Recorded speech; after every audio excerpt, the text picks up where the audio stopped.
हे एवढं सगळं? अगं विसरलीस का? आज मित्र येतात ना माझी मॅच बघायला घरी, म्हणून थोडंसं आणलं ग, आपला टाइमपास म्हणून. टाइमपास नाही हा, टाइम बॉम्ब आहे. टाइम बॉम्ब म्हणजे? क्रिकेटचं कारण नको सांगू हा. तुला रोजच अनहेल्दी खाण्याची सवय झाली. यात किती मीठ आणि साखर असतं ठाऊक आहे का तुला? याच्या मागची लेबल कधी वाचली आहेस तू? बघ ना किती वजन वाढलंय तुझं.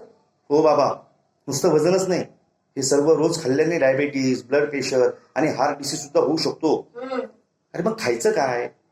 आमची टीचर सांगते ना, जास्त साखर आणि मीठ असलेल्या पदार्थांपासून दूर राहा, फास्ट फूड सोडा आणि हेल्दी फूड खायला सुरुवात करा. म्हणजे सॉफ्ट ड्रिंक सोडून नारळ पाणी प्या, चिप्स सोडून मखाना खा.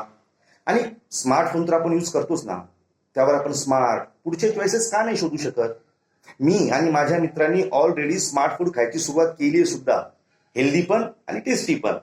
म्हणूनच स्मार्ट खायचं आणि हेल्दी राहायचं. हा चुकलं. आणि बोलले नाही आणि